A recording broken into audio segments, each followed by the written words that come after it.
Before we get started, I just wanted to say we've received a couple of messages and emails, and we love it. We love to hear from you, so I just wanted to put out an open invitation. If there's something that you wanted to respond to in one of our episodes, or if you had an idea for an episode that you'd love for us to consider, send us an email.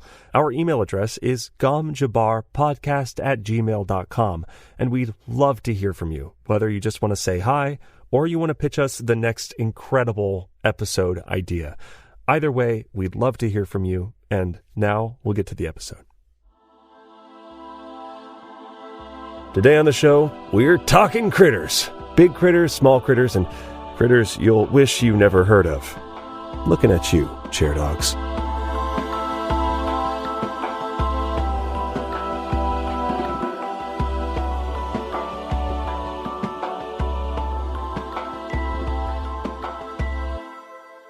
Welcome to Gom Jabbar, your guide to the iconic world of Dune. We'll be exploring the themes, philosophies, and characters found in the sandy depths of this vast universe, from Frank Herbert's groundbreaking novels to the adaptations on film and TV. My name's Abu. And my name's Leo. And today we're talking critters! Critters! Everyone's favorite. And it would be... No, there are ways that we could make this a spoiler episode, but we're not. But we're This not. is a spoiler-free critter talk. Welcome to the Critter Corner. Yes, this is the Zaboomafoo episode of Gom Jabbar. So, Yes. you and I are going to get our backpacks and go out on a safari in a second here. It's going to be great. Oh my God. I can't wait. Yeah, it's going to be so much fun. But like you said at the top of the episode, no spoilers today. If you haven't read the novels yet, and if you haven't watched the movie like the rest of us, then nothing to worry about today. Yeah. A lot of what we're going to talk about today, you will encounter as you read the books and as you engage in a Dune fandom, but the details, the juicy details about these critters comes often from the encyclopedia or very specific single paragraphs that then are never referenced ever again. It's a little shocking. Yeah. But all the more fun to kind of take a relaxing episode to just explore some fun animals and the things that make this world so vibrant and alive and weird and fun. Yeah, absolutely. Today's a world-building episode. Today's a fun, furry facts episode. And, as is tradition, Leo, there may be only one mention of that animal in the entire Dune series. Yeah. But you can bet you and I are going to spend 20 fucking minutes talking about We're both going to get matching tattoos of that one animal. Hell yeah. Hell yeah. Okay, so I was thinking about it, and I was like, how do we organize these animals? Because a lot of them just don't fall into nice categories, and it's hard to categorize them. Right. So what we did was we're going to go in order of likelihood of showing up in the movie. Oh, okay. Yeah, that's pretty good. I like that. So I think that makes the most sense. We're all highly anticipating the movie, of course. Yeah. And we're definitely not going to see all of the animals we're going to discuss today in that first Denis Villeneuve film, starring Timothée Chalamet and Oscar Isaac's beard. Although, can you imagine if the first shot is just all of these animals? Oh my God. Duke Leto Atreides is going, my son. Let me take you to the zoo. We need to look at all these animals and name them. One after another. So our first category of animals here, most likely to show up in the film, are the animals that we encounter on Arrakis, on the planet Dune. And since most of that first movie is going to take place on Arrakis, we assume high likelihood that we will see these animals. And in fact, the first animal on our list, we've already seen. I was going to say, pretty bold to start with this one, but then you're completely right. In this order, we've already seen this animal in the trailer. Yeah. So cross it off the list. It's in the movie. So, of course, I'm talking about the sandworm, one of the most iconic animals in the Dune universe. Utterly iconic. Again, this is referenced in Star Wars. This is Tremors, Star Trek. Totally. Yeah. The sandworm is iconic not only in the Dune universe, but across science fiction. Yeah. You can see references to it or just blatant copies of it in many, many sci-fi television shows and novels and movies. And you can trace that lineage back to the sandworm of Arrakis, otherwise known as Shai-Hulud, sometimes called the Old Man of the Desert, which I hope my grandchildren call me someday. I'll start calling you that now if you want. Oh, yeah, please do. But the problem with starting this episode with Shai-Hulud, with the sandworm, is that we can't say too much about it.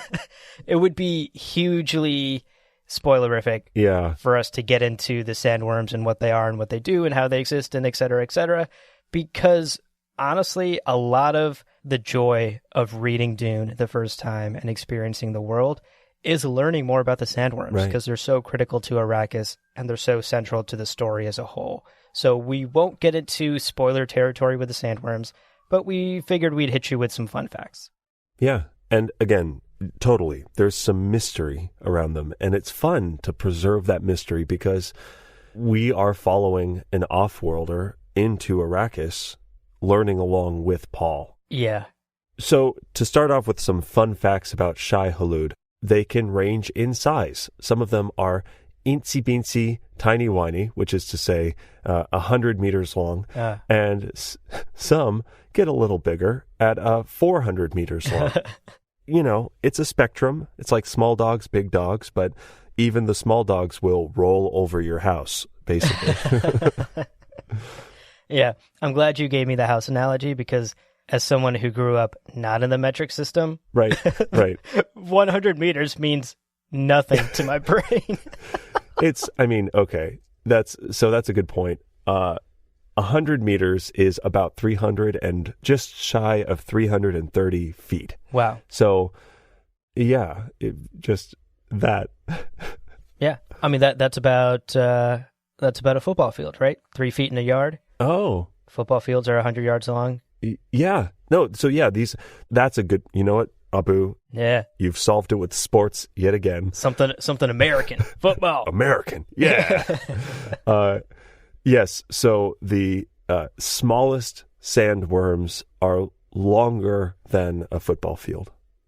Just to put that in perspective. Yeah, exactly. That's wild. And then, beyond that, they can get up to multiple football fields long, which is wild to think. Yeah.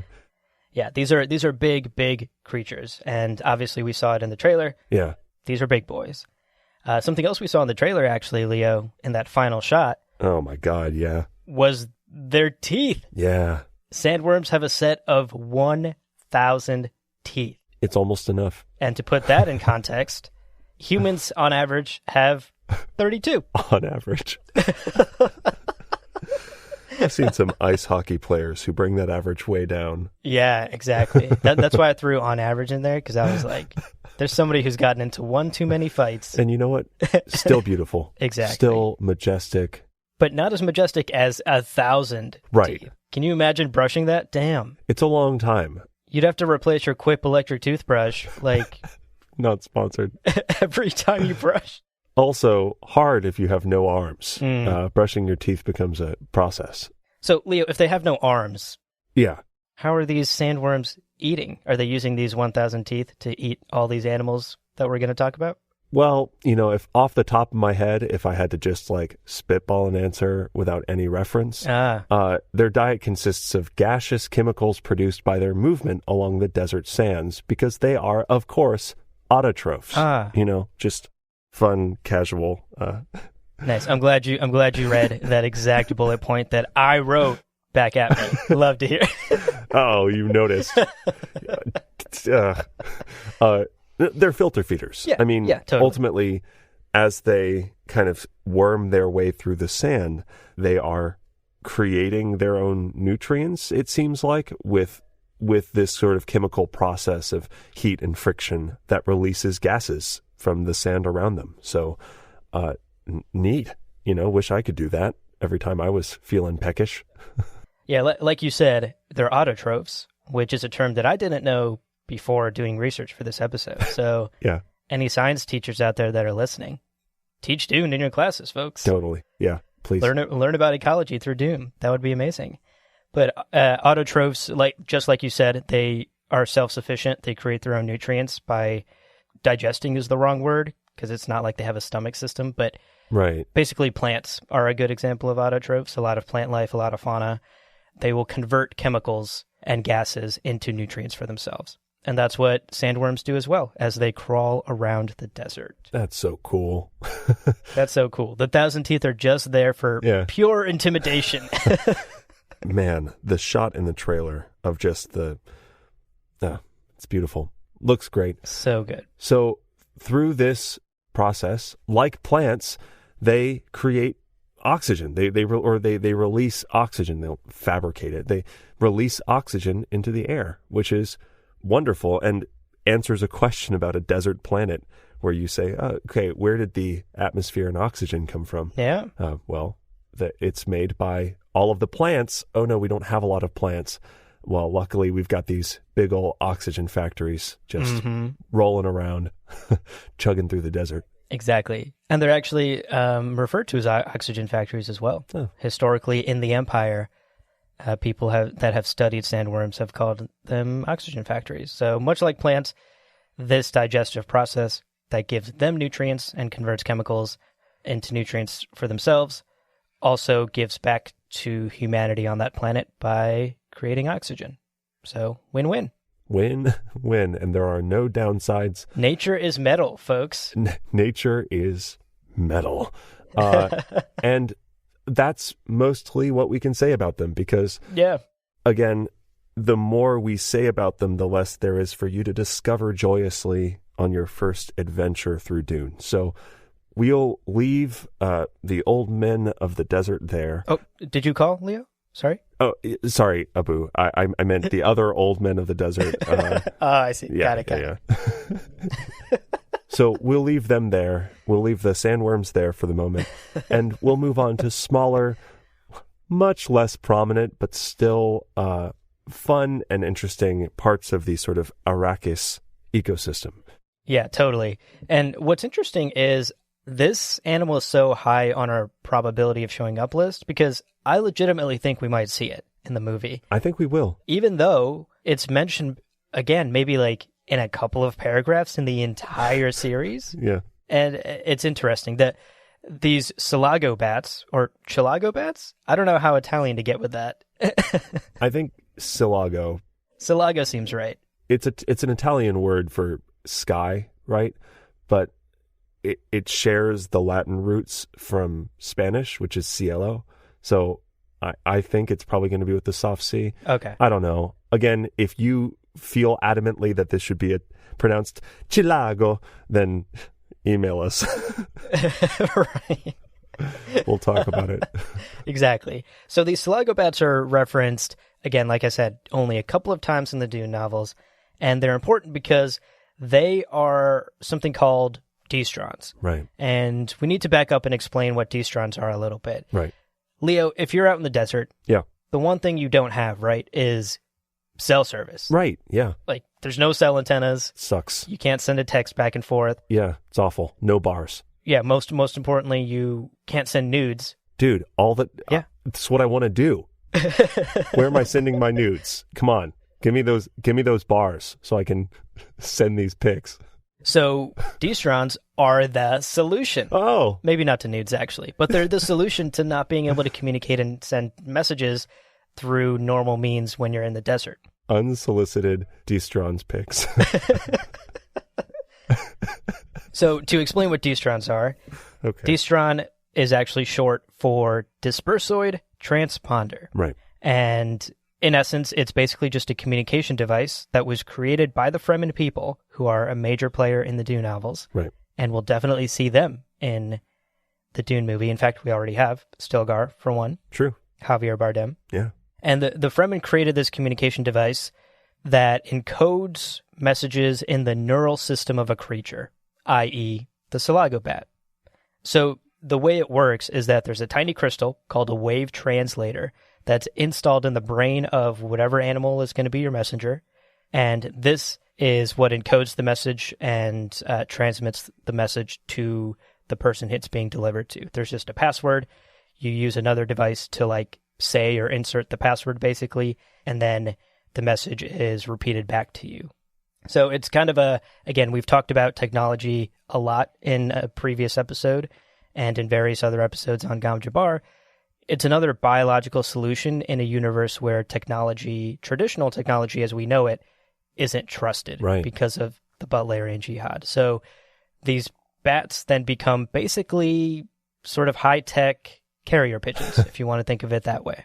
This is also a solution that dodges the necessity of planet-side infrastructure, right? Yeah. You don't have to lay down cables on this planet crawling with, as we covered, football field long worms. You don't have to worry about ground cables anymore because the infrastructure is effectively the natural flow of whatever creatures you've decided to implant these crystals in, which the bats, the Silago bats, were used often because they had a larger vocalization, speech, like sound part of their brain.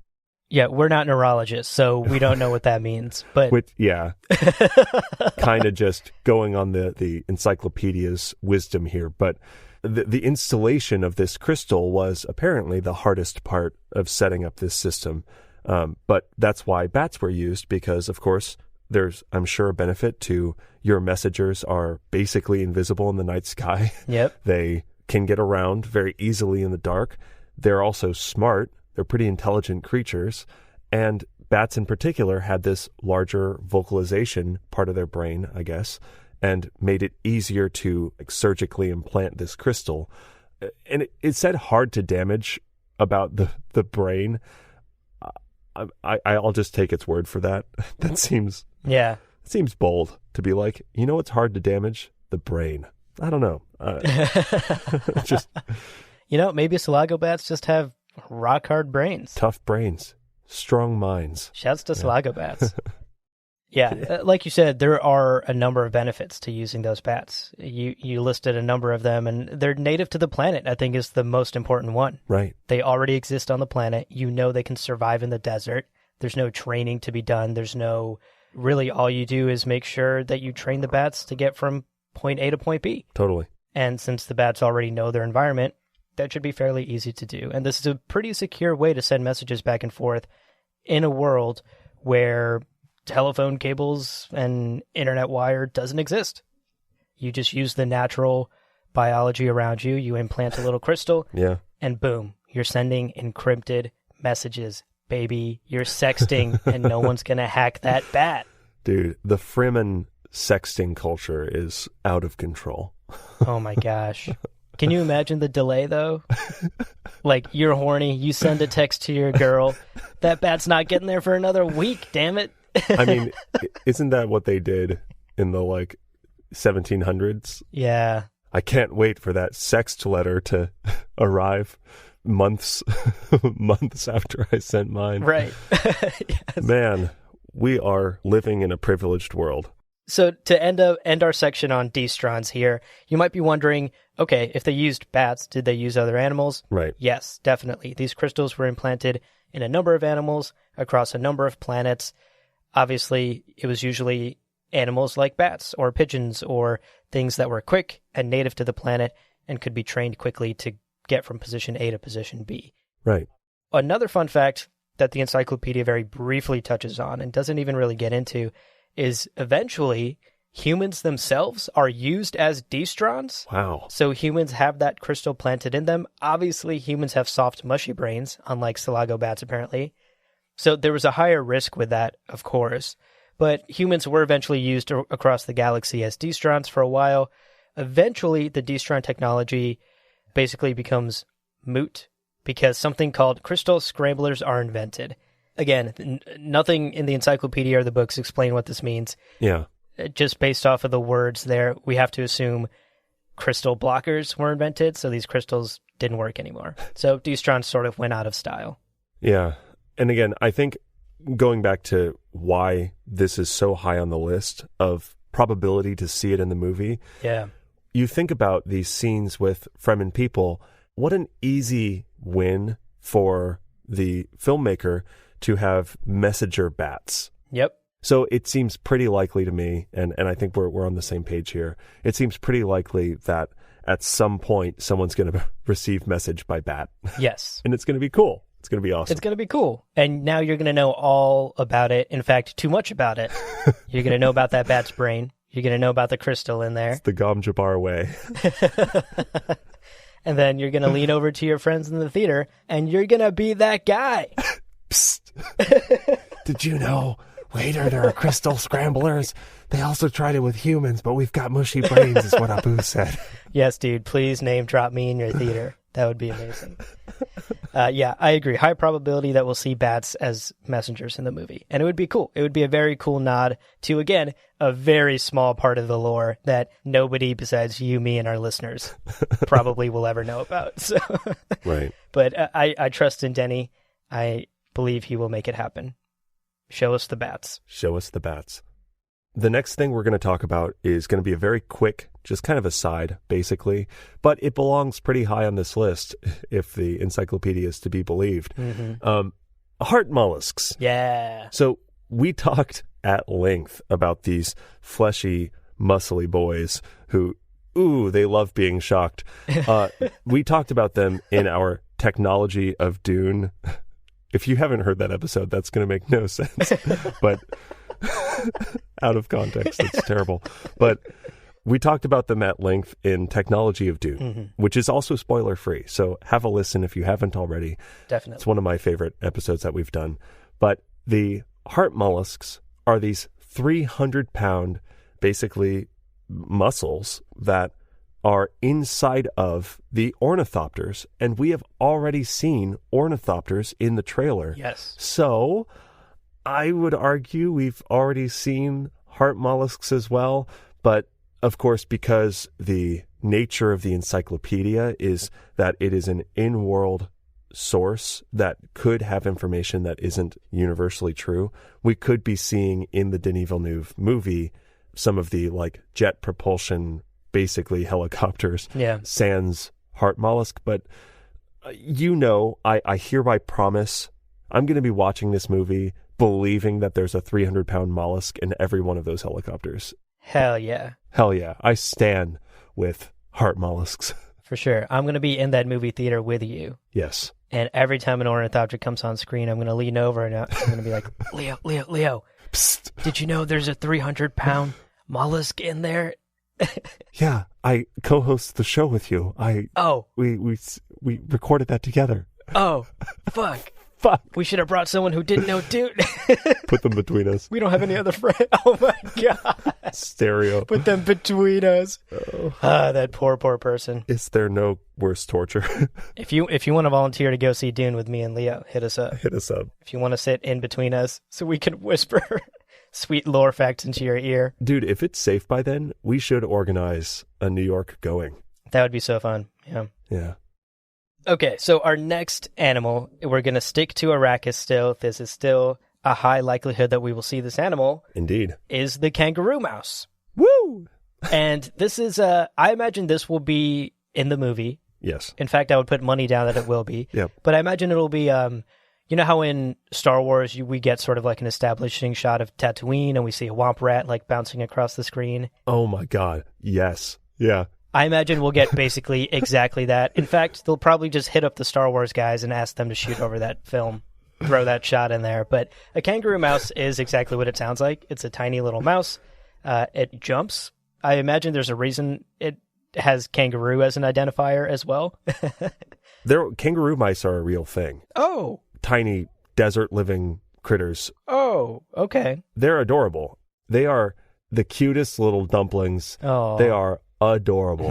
And this is part of a pattern of, we do see some established, the bats, the native Arrakis bats, are not super otherworldly, right? Mm-hmm. Some of these creatures that we're talking about are insane, very fantasy, very sci-fi, but some of them are basically what you'd expect to find out in the universe, especially because naturally this happened on Earth, where specific species started in Europe, and then through colonization and through war and through people moving around the globe, those animals are also brought around the globe, and you have cute little kangaroo mice who maybe, if they somehow had the ability to see their ancestral memories, maybe these kangaroo mice also go all the way back to Earth. It's totally possible. Yeah, absolutely. Which, I nerd out on. I like mice. They're cute.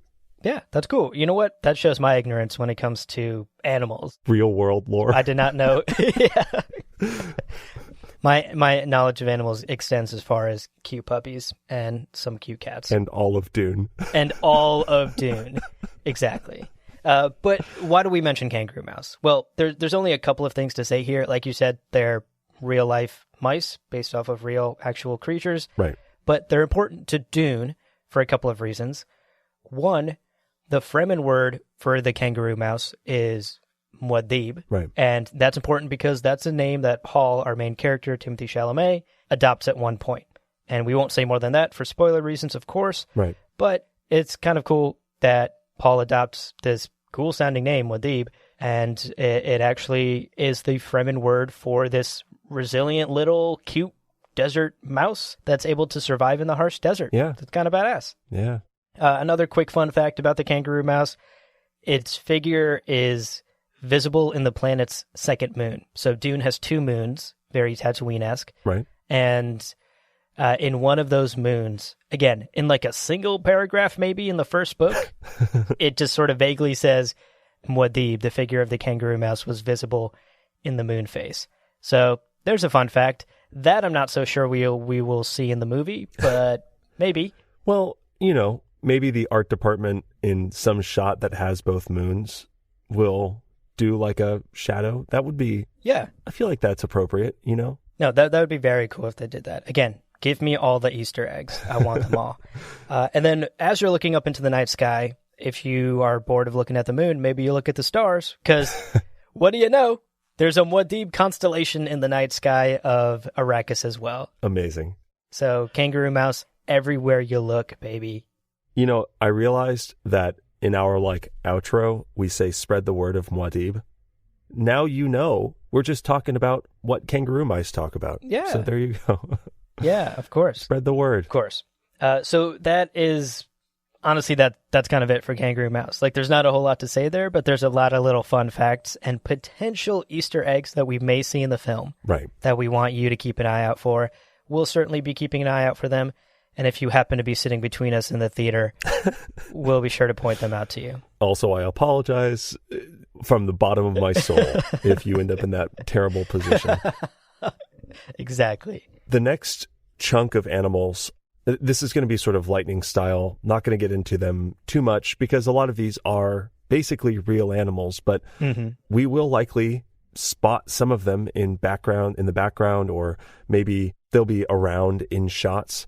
But there's a character named Pardo Kynes who introduces plants and animals to the planet in order to make it more livable, basically. So in our comfy critter corner, it is worth celebrating these animals that Kynes brought. Yeah. Pardo Kynes introduced the following burrowing animals to Dune. Yeah. Kit foxes, which are real and adorable. Kangaroo mice, as mentioned just now. Desert hares, fun, rabbit boys, and sand terrapins, which I had to Google it, means turtles, or is I guess a kind of turtle. Ah. So, as any ecologist knows, you come into a problem. You've introduced these burrowing animals, and there's a lot of burrowing to be done. They're excited. They're having a blast. Now there's too many kangaroo mice, too many desert hares, and way, way too many sand terrapins. The worst. So you have to solve this problem by introducing something to eat them. And in this case, Kynes brought in desert hawks, eagles, 2 sizes of owl, because, you got to have the Owl Pro and Owl Pro Max, I guess. Or in this case, dwarf owls and desert owls. Finally, and this is, the direct quote is to fill other necessary ecological niches. But I really think that this is just Kynes fucking with the kids of the planet. because he just brought the biggest grab bag of like creepy crawly nightmares. No. It's the worst. Come on, kids. Guess what I've brought? Scorpions, centipedes, trapdoor spiders, biting wasps, which that's probably a real thing, but it's the worst combination of words, and worm flies. Honestly, the only thing Kynes forgot to bring here was murder hornets. Murder hornets, yeah. These creepy crawlies, these buggos, these arthropods, fill out these sort of remaining niches that need to be for the planet to be stable. Exactly. Yeah, so Proto-Kynes has a big effect on the ecology of Dune and the environment and what animals that we may or may not see in the movie. Again, we are putting this in our first category of maybe/probably we'll see in the film. Right. Just because these are animals that are on Arrakis by the time the movie takes place. And since the movie will most likely take place mostly on Arrakis, high probability that we'll see them in the film, probably just in the background, probably just in passing, but trust me, I'll scream either way. Yeah. Show me a Salago bat. Salago bat! So let's move on to our second category of animals. So we're moving on from Arrakis, from Dune, and from high probability into animals that are definitely referenced in the novels. Right. So we know they exist. They're not sort of from the encyclopedia or extended lore. Right. But they come up in later novels in the series. So there's a low chance that we'll see them here in the first Dune film. But if the Dune film does well and we get sequel films, there is a probability that we'll see some of these animals. But for now, we're going to call this sort of our not likely category of animals. Right. But still interesting and still fun. Still interesting, still fun, and still make appearances in the novels. Definitely. Yeah, totally. And to start off, we have the Lhasa tiger. The Lhasa tiger is... So these are genetically modified versions of Earth tigers that we have come to know and love because they're great. As we kind of joked about in the Sardaukar episode, Tony the tiger in the Dune universe has taken on a very malicious persona. Basically, they are just extremely resilient creatures who are, well, they're kind of able to survive anywhere. Ooh, yeah. Just wildly dangerous, vicious, killing machines, basically. And they are used as well as training tools, right, on a planet called Seleucia Secundus, which again we covered in our Sardaukar episode. So that's a spoiler-free episode. Go check that one out as well. Yeah, totally. But these tigers are used for training on that planet. And they're, like you said, extremely resilient, extremely dangerous. And the way to control them is to implant a control chip into a little baby Lhasa tiger at birth so that when it grows up, it can be controlled and used in training exercises or just to scare children, I guess. Right. You know, it's like, Timmy, don't stay out after dark or the Lhasa tiger will get you. And like, that's not a ghost story. The Lhasa tiger will literally fucking get you. It's a setting on the Lhasa tiger. Is if Timmy leaves the house, get him. Get him. Yeah, exactly. So these tigers are controlled with this chip that's implanted in them at birth. And of course, just imagine them as, like you said, they're classic Earth tigers, but they're genetically modified to be big and scary and resilient. Tony the tiger on steroids, folks. That's all it is. And the likelihood of the Lhasa tigers showing up is actually pretty high, yeah. I would argue, because they definitely appear later in the novels. So if we can get past this first Dune film and it can do well at the box office and we get sequel films, fingers crossed, high likelihood that we'll also get to see Lhasa tigers on screen, which I'm excited for. Can't wait. I hope they get the voice actor for Tony the tiger to just do roars. Totally. The next animal we're going to talk about is rhya wolves. Yeah. There's something called a D-wolf, but we're just not going to talk about it. There are some things that we are leaving out of this episode, again, because there's a joy in discovering. Yeah. That's basically all I'll say. But we are going to talk about rhya wolves. Yeah. Rhya wolves are wolves found on Seleucia Secundus, and if after the Sardaukar episode and after the last two animals, you're thinking, man, this planet turns out a lot of mean powerful things, you're not wrong.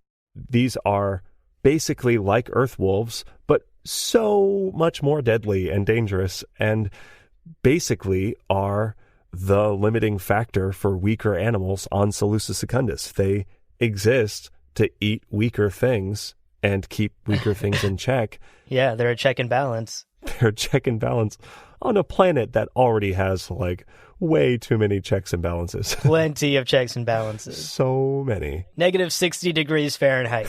It's a chilly night. Add wolves. Plus wolves. Plus wolves, plus Lhasa tigers. It's a harsh planet. You know, and you might think on this negative 40 degrees blustery night on this terrible planet, it's okay. I can outrun these wolves, which are hunting me. Well, I've got some bad news for you. Real bad news. And this is shocking. I mean, this is a lot to take in. There are reports that rhya wolves have been recorded at running 95 kilometers per hour. Hello. That's okay. Wait, my stupid 95 kilometers per hour. Okay. Yeah, can we convert that to football fields? How many? Can we convert that to football fields? That is 60 miles an hour. 60 miles per hour. So for American listeners, that is 60 miles per hour. These wolves would get speeding tickets in most American cities. That's crazy. So good luck. Rest in peace. Because, again, there's no winning. No. There's no escaping. That's wild. That's so fast. You're not about to outrun a rhya wolf. And in addition to that, the craftier ones of you might be thinking, well, hey, I'm sure a grown rhya wolf could run 95 kilometers an hour and catch me. Right. Why don't I hunt it when it's just a little baby? You know, maybe around the 4-week mark. Defenseless. Right. Well, too bad. Too bad. Because let me tell you, at 4 weeks, a young rhya wolf pup is capable of hunting its own food.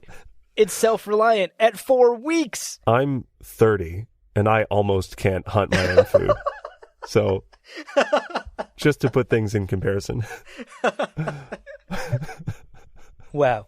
30 years or 30 days. That's the difference. You know? And this young pup, this young rhya wolf that you were foolish enough to think that you could hunt. I can't. No. Can't do it. No, you can't.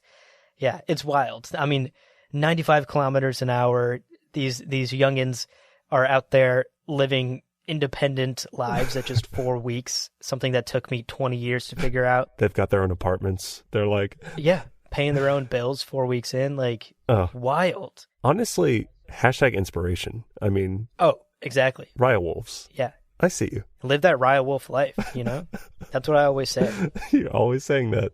So it's incredible. These animals are amazing and scary and native to Seleucus secundus, and don't plan a vacation to that planet for sure. Unless you're looking for that sweet, sweet rhya wolf fur, baby. Oh, looks great. We've talked about how deadly they are, but have you seen them on the catwalk? Oh. Slay. Fierce. Literally and also figuratively. Yeah.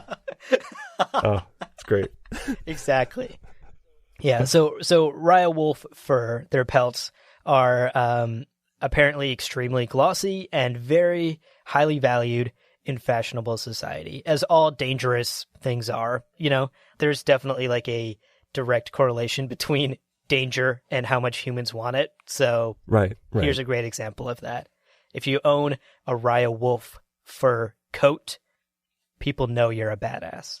Or I imagine like if you have like a study or a lounge, you might have a rhya wolf pelt in front of the fireplace, you know? Oh, yeah. Yeah, that's the lounge you bring the ladies home to first. You know, you're like, you want to go sit on my rhya wolf chair? Wow. Feels like this could have run 95 kilometers per hour and could hunt at 4 weeks. Damn straight. Exactly.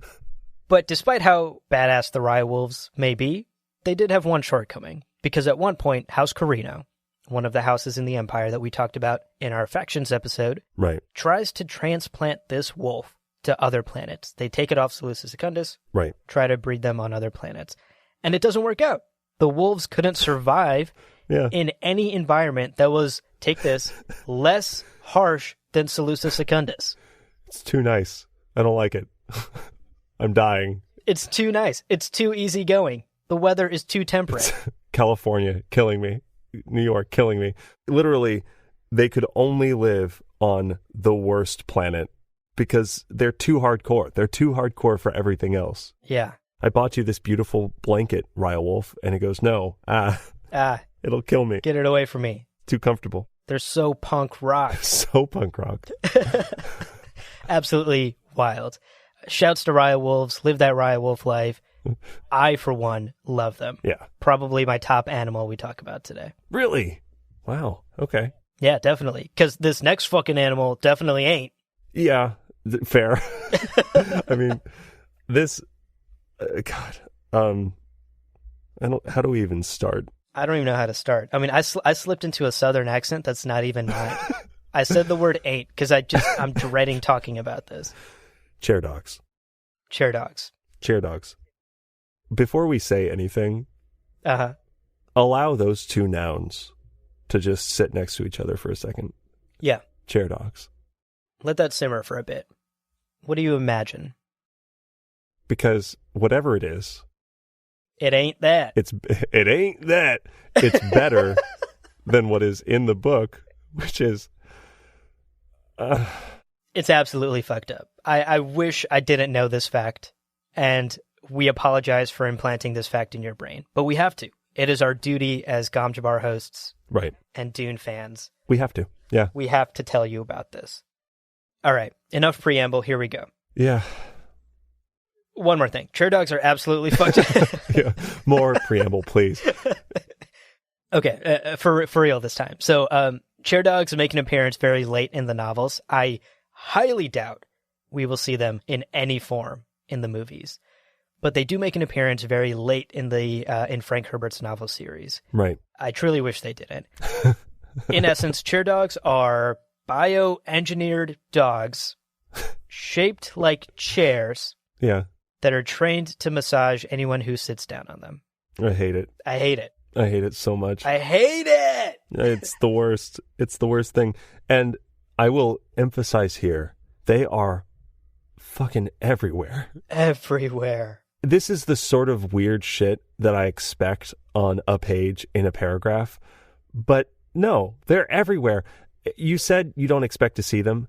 It will be an active choice. If someone were to make a film adaptation of Chapter House or Heretics, if someone makes an adaptation, they will have to choose not to include chair dogs, which, please, make the choice. Please. Get them out. Do not have them in the movie. That is the brave choice. But it will have to be a choice. Much like glow globes are in the background of every scene, and we will almost certainly see, some of these other elements that we've talked about over the last few episodes. Chair dogs are in so many situations because they're effectively, for a lot of people, it seems like, much later on, they're chairs. Right. Yeah, I've got my chair dog. Yeah. Chair dog sale on Veterans Day. Come get them. At mattress discounters, we've got chair dogs. It's terrible. Get rid of them. It's terrible. It's awful. What have we done? Never, ever show this to me on screen, Hollywood, or anyone else. Well, okay. So let's clean our palate of chair dogs with something delicious, something delectable, and also something that exists at an extremely uncomfortable crossroads. Sligs. Take a moment. Again. Take a moment. Take a moment. Sligs. S-L-I-G-S. Used for meat. Okay. So you can kind of intuit probably that these are half pig. Probably, right? The first part is slug. Why? Why? Why? Why would you do this? This is a cross. Sligs are a cross between a giant slug and a pig. And they're terrible, but delicious. Terrible, but also delicious. And the Benny Tlaylax made these. Of course. Those fuckers. Those fucking wily coyotes. They made these sligs. And the way it's worded in the books kind of makes it sound like they're kind of on purpose trolling people, making this really delicious hybrid animal that is superb for meat production and for these things, but is then also repulsive and terrible. Sort of, we just made the best thing in the world, but we made it awful. So take that, idiots. It's terrible. Yeah, that's exactly the vibe that I'm getting too. I mean, they're disgusting. They're described as having multiple mouths. Why? Yeah. And their skin secretes a slimy residue, as you would expect from a creature that is half giant slug. Ugh, yeah. Not that pigs are the most beautiful creatures in the first place. Like, oh, they're beautiful. Nah, I love dude. them. I love pigs. They get dirty sometimes, but pigs are such charming creatures. they get real dirty. Yeah. Yeah, Sligs, even saying the words upset me. disgusting. Like chair dogs, sligs make appearances in later books. Mm-hmm. This is in the category of, as future movies are made, a decision will have to be made about, do we include this or not? Because they're terrible and they're awful looking and honestly would probably distract me a little bit from the plot. Yeah, definitely. But that meat though. That meat though. Yes. Again, we're talking about how visually disgusting they are as animals. Yeah. But when you chop them up, you cut them up, and you fry them, or whatever you do with meat, I guess. Yeah, whatever. Slig steaks. Two things I don't know about cooking and animals. This episode's going great. This meat, extremely savory, extremely tender, and delicious all around. The Emperor of the known universe once called it, and I'm going to quote the Emperor here, quote, "the sweetest meat this side of heaven." So there you go. I hate it. They're absolutely disgusting animals Yeah. that taste amazing. The best chicken sandwich you've ever had. Sligs. Now at Popeyes. The line is around the block.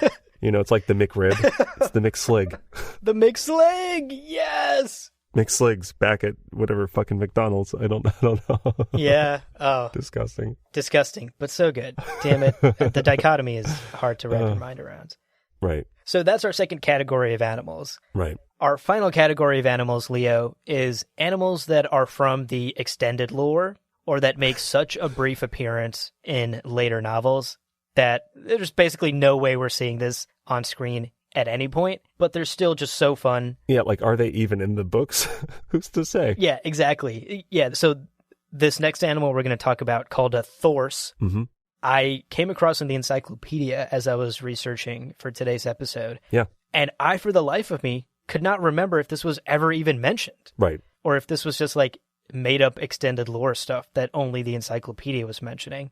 And you actually did the research and you looked in God Emperor of Dune, the fourth novel in the series, and you specifically found that thorse, the word thorse, is mentioned twice. Right. Literally one paragraph has the word twice in it, in two separate sentences. And these are the two times it's mentioned that I could find. Again, later books, it might be here or there, but to the degree of such scarcity that I don't even know. And that I think is the point. But let's talk about them. They're kind of fun, and we might see them because I feel like this is a pretty easy thing to just put in the background to signal to the audience, you're watching a movie, it's fantasy, it's sci-fi. Yeah. They are 6-legged, furry horses that are around a pretty sizable amount of time after the first Dune book. So, again, definitely not going to see it early on. Later on, much later on, we might see them. Yeah. And they are load-bearing horses, basically, with bonus legs. Strong, sturdy horses with added legs. Right. And they're big boys. Yeah. The encyclopedia explains that horses can weigh up to 2,000 kilograms. Which is... Yeah. How many football fields? It's about 4,400 pounds. It's a lot. 4,400 pounds. Yeah. That's a lot. So they can weigh up to 4,400 pounds, 2,000 kilograms, and they can extend up to 6 meters long. Wow. So these are big boys. Wait, how many football fields? That is 6% of a football field. Nice. Or 20 feet long. 20 feet long! I feel like that didn't really hit you until you said that. I mean, think about it. That's really quite large. That's wild. Yeah, up to 4,400 pounds and up to 20 feet long, 6 legs. Just imagine this picture we're painting. Crazy. That Frank Herbert is painting for us. That's awesome. It's cool. That's cool. Can you imagine the sounds? Fucking terrifying.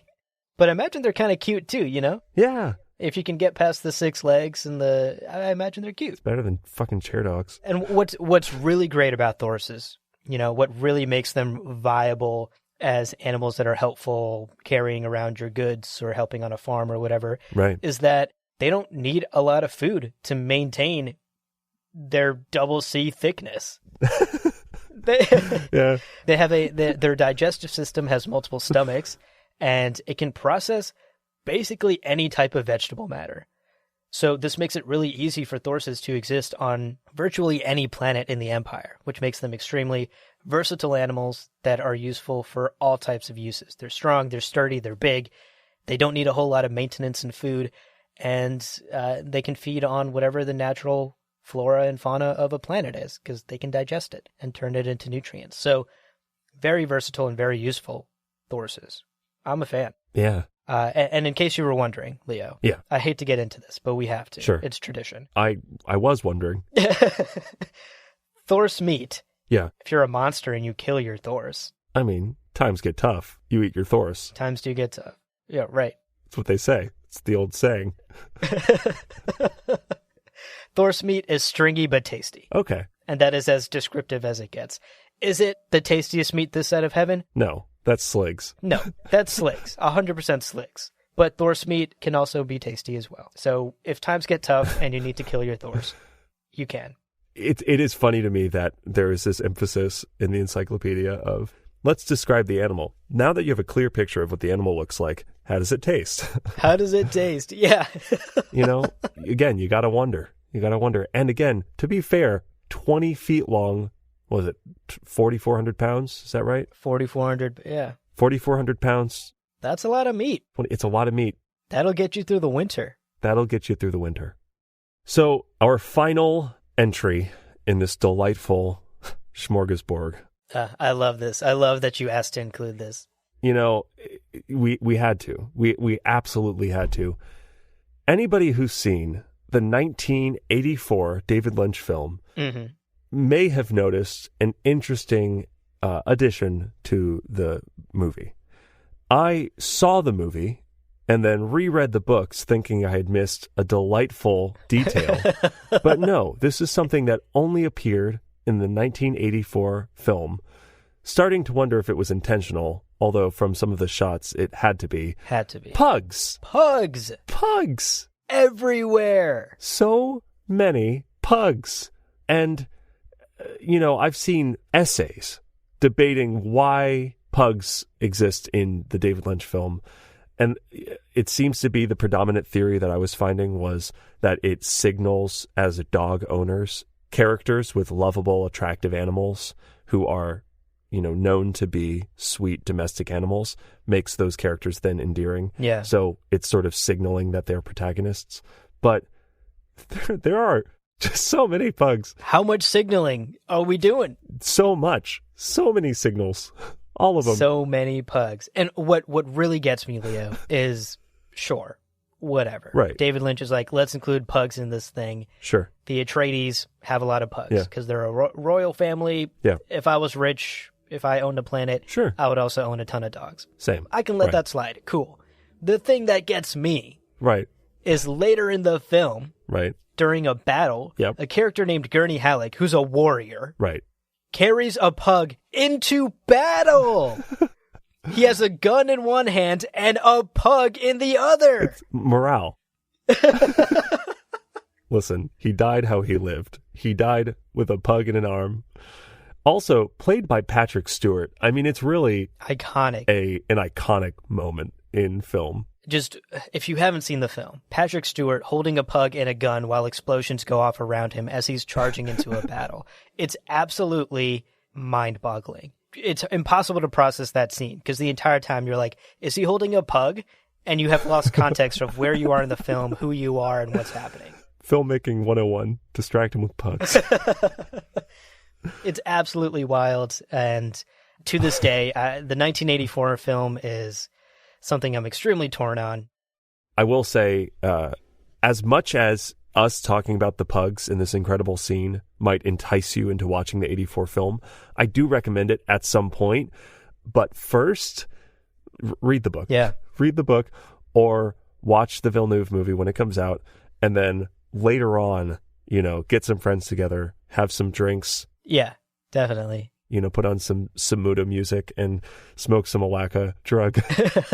Get your Spacing Guild buddies together and enjoy the just utter. Exactly. There's so many pugs. I don't know. There's no words. There's just no words. There's just pugs. It's wild. I will say, Leo, as much as we're harping on the pugs being in the film and how weird it is, right? I would actually love, this would get me to giggle, if there was a pug Easter egg in Denis Villeneuve's film. Yes. In the upcoming film, there's like a very minor pug in the shot, or like there's a statue of a pug, or like it would be hilarious. So good. And a cheeky nod to the Lynch film if a pug made an appearance. And I actually kind of hope it does. Yeah. I think that's a superb idea, and I hope Villeneuve is listening. Yeah. Sounds like there's time between now and when the movie comes out. Well, you know what? I'll email him. I've been emailing him for months, so I'll tag this one on. Good. You too? Okay, good. Glad to know that we're both emailing him constantly. Oh, man. Okay, so to wrap up today, we always like to end our episodes with a fun little question for the two of us. Right. Obviously, we've talked about a number of unique and interesting animals that are in the Dune universe. Some are fictional, some are based on real-life animals we know and love. I'm curious, which animal of any of these, if you could domesticate, would you keep as a pet? The difficulty with this question is that in order, we went from 4 football field long giant sandworms, 300-pound heart mollusks. Yeah. We talked about bats. Bats are cool. I don't mind bats. Chair dogs. Hate it. I hate them. But I love dogs. I can't bring myself to give chair dogs as the answer. No, absolutely not. I won't even accept that answer. You're like, if I said it, you would stop recording and the episode would end. God, I feel like so many of these have such maintenance. Like I'd love a Thorse.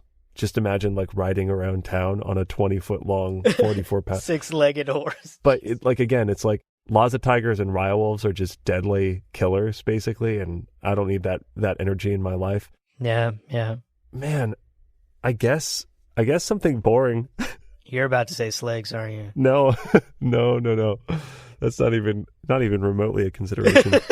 I would say if I could domesticate one of these animals and have it as a pet, this is so disappointing, but I would say like a kit fox, Yeah, no. It's a real animal. It's like of all of these, you're like, choose which amazing thing you can take from this other world. And I'm like, the actual real world fox, please. Would love it. I don't know. Right. It's tough. It's not a great selection. No. They all come with kind of crazy downsides. Yeah, they all come with a number of caveats. So I'm really curious. You going with the Slig? I'm not going with a Slig at all. No. So Slig and chair dog. You sure? You hesitated. And if you didn't, I'll add a hesitation in post. Yeah, if you could just edit out my hesitation earlier and make it sound like I immediately said no to Sligs, that would be great, Leo. Just a side note. I think my answer to this question, I thought about it a little bit, and I'm actually not as averse to the wolves as you are. Really? I would actually love a husky as a dog, and huskies are basically just like domesticated wolves. Oh. So if I could domesticate one of these animals and have them as a pet. Like a Raya wolf? I was thinking Lhasa tiger, but tigers are kind of scarier. I would go the Raya wolves because, they run so fast. After 4 weeks, I basically have to stop taking care of them. Right. They hunt for themselves. How do your neighbors feel about it hunting on its own? Weird. I thought my neighbors had pets. Oh, they did. Look, it's a wolf. They're not going to say shit. Right. It's a giant, scary-ass wolf. It's going to do what it will. But it's going to be my best friends. I'm imagining like a Princess Mononoke situation. Okay. Yeah, that's cool. Sometimes we go on walks. Sometimes we go hunting together. Everyone is just envious of my wolf's fur, which of course, I will take care of Sure. and make sure that Right. my wolf gets only the best organic meats. And the one caveat, like we said, a number of caveats with these animals. The one caveat here is I can't let my wolf be too comfortable or it'll die. Right. So every now and then I think we'll have to do something like real dangerous, like scale a mountain or go live in an igloo in sub-zero temperatures or something. Right. Just to make sure the wolf stays alive and active. I am choosing to look at the silver lining there. That would push me to be a bit more adventurous. Me and my wolf doing dangerous things together. You know, the pet that motivates you to make changes in life. Exactly. I'm a risk-averse person, and I think Wow, Rhea... Abu's like living in volcanoes now. Yeah. It's his pet. Exactly. He chose a Rhea wolf. Yeah, so the Rhea wolf would be my pick for the animal that I would domesticate. We'd go on adventures together. I can see it now. HBO, make it happen. Side note, Princess Mononoke, her wolf chews on the head of her friend at one point. Yeah. And she has to be like, stop. And the wolf goes, okay. Well, Leo, I'm not guaranteeing that won't happen. Oh, heck. Oh, no.